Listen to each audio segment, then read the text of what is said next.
Parce que la violence de la gauche, elle est réelle. Je dis pas qu'il n'y a pas de violence autre que la gauche, là. Mhm. Mais celle-là, elle est réelle. Mais ça m'amène à parler justement de ça, du journaliste de terrain, là, tu sais, parce que c'est beaucoup ça que tu fais aussi. C'est une grosse partie de ton travail. Puis, tu sais, c'est ça, une affaire, là, tu sais, je tiens à dire, là, tu sais, c'est ça, qu'on soit d'accord ou pas avec toi, qu'on t'aime ou qu'on t'aime pas, moi, je pense qu'il faut quand même reconnaître le fait, le courage, ça prend d'aller dans un endroit hostile, que tu sais que le monde t'aime pas, te veut pas là, puis tu t'en vas là, tu sais. Moi, je pense ça prend quand même des balls, là, pour le dire de même en bon québécois, là. Mais c'est ça, ça prend quand même du courage de faire ça. T'as pas peur? Tu sais, comment que ça a commencé, ça, les premières fois que c'est arrivé? Est-ce que c'est arrivé étape par étape ou au contraire, tu t'es tout de suite pitché dans la gueule du loup, puis... Ben, je pense que j'étais un peu naïve au début quand j'ai commencé. Je pensais pas qu'il pouvait avoir autant de violence physique. Parce que moi, j'ai toujours été ouverte à parler avec tout le monde, mais beaucoup, dès le début, c'était à cause du outlet, Rebel News. Que là, c'était comme, dès qu'ils ont vu ça, probablement qu'ils regardaient au côté plus anglophone. Mais moi, je suis moi. Moi, je suis là pour te parler. Tous les journalistes opèrent de différentes manières. Moi, je suis là pour te parler. Oublie, là, quel média ou quoi que ce soit, je suis là pour te parler. Ensuite de ça, tu jugeras mon travail. Mais ce que j'ai vu, c'est que petit à petit,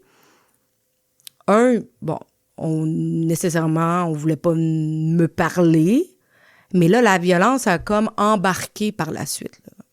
Ou ce que là, c'est l'intimidation, c'est les attaques physiques. Parce qu'ils voient que ça marche pas et tout. C'est juste que, à cause que, au tout début, j'ai juste fait « j'irai plus le couvrir », puis que j'ai continué à y aller, ben là, c'est comme si ça l'a monté une agressivité chez eux, mais je suis comme « mais non, je vais pas me laisser intimider, je vais pas me laisser... vous allez pas décider qu'est-ce que je rapporte comme information ou pas, vous allez pas décider qu'est-ce que je couvre ou pas. Si je veux couvrir votre manifestation puis vous donner votre côté de l'histoire, laissez-moi faire. Si vous voulez pas me parler, parlez-moi pas. » Mais c'est que là, je le vois. De plus en plus, les gens sont de plus en plus radicaux et se permettent d'être physiques parce qu'ils savent très bien qu'il n'y aura pas de conséquences.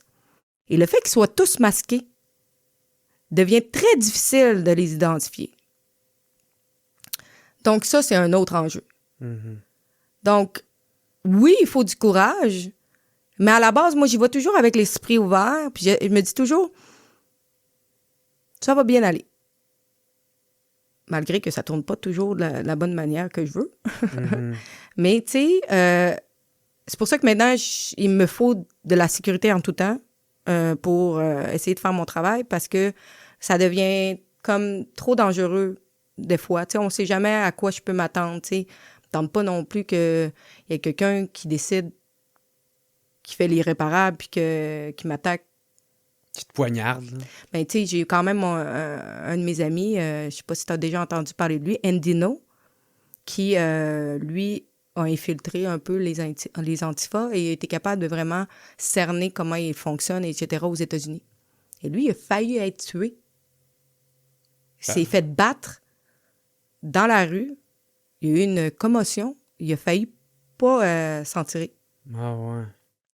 Et aujourd'hui, encore, il y a des séquelles de ça. Il a peur de sortir de chez eux. Tu sais, il faut qu'ils sortent masqués pour pas être reconnus, etc.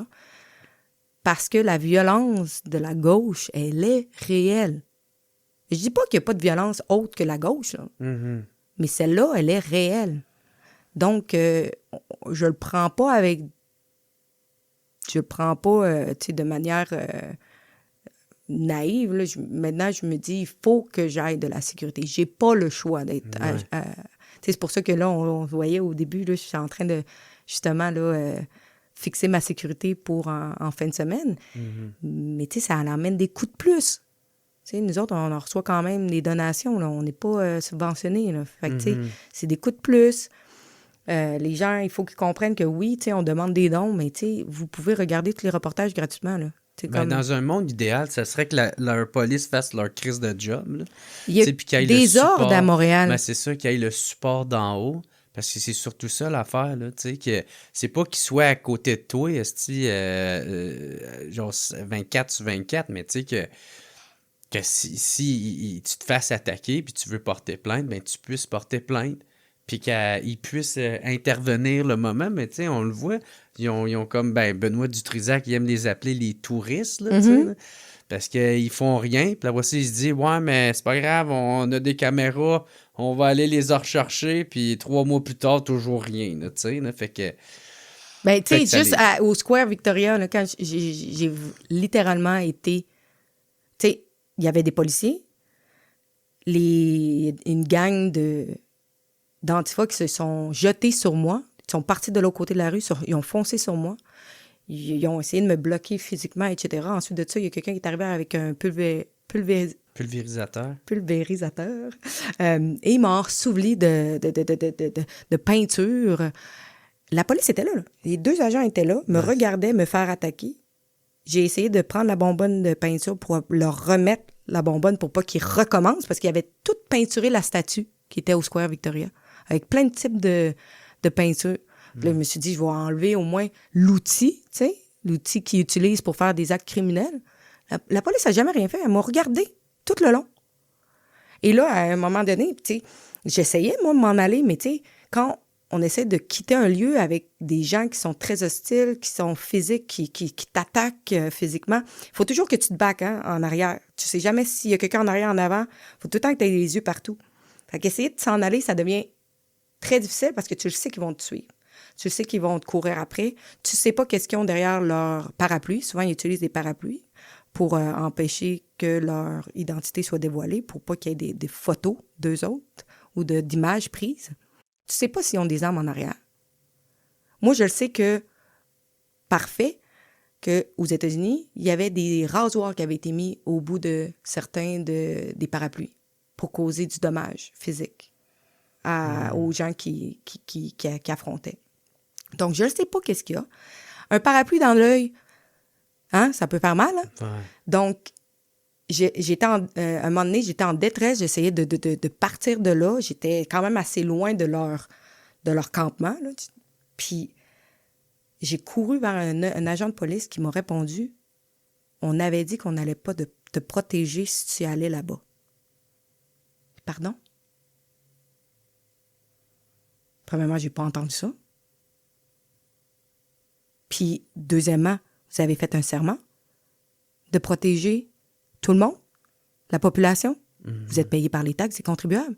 Votre travail est de faire sûr que la population est en sécurité. Vous le voyez, là. Ils me suivent, ils me courent après. On parle plus que je suis proche de là-bas, là.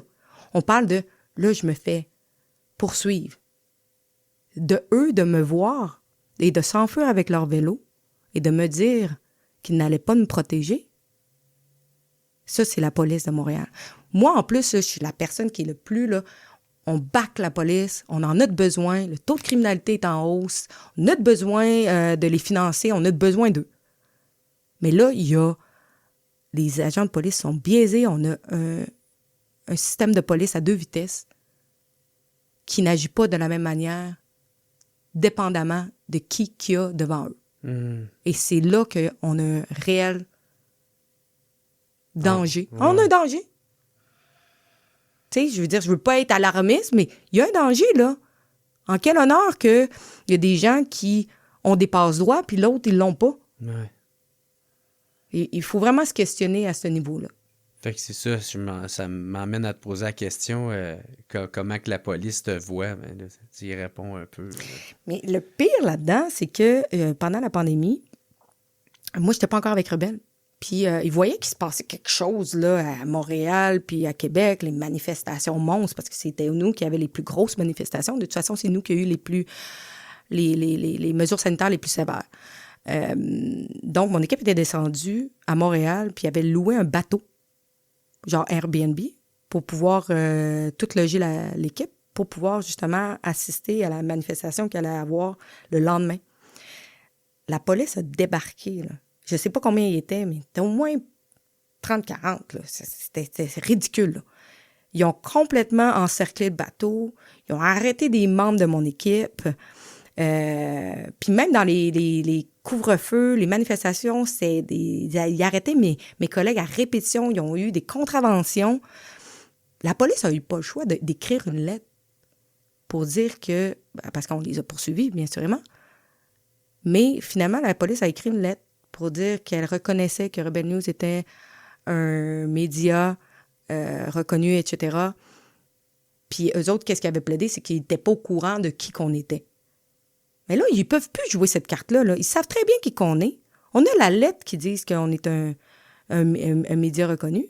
Alors, qu'est-ce qui se passe? Mhm.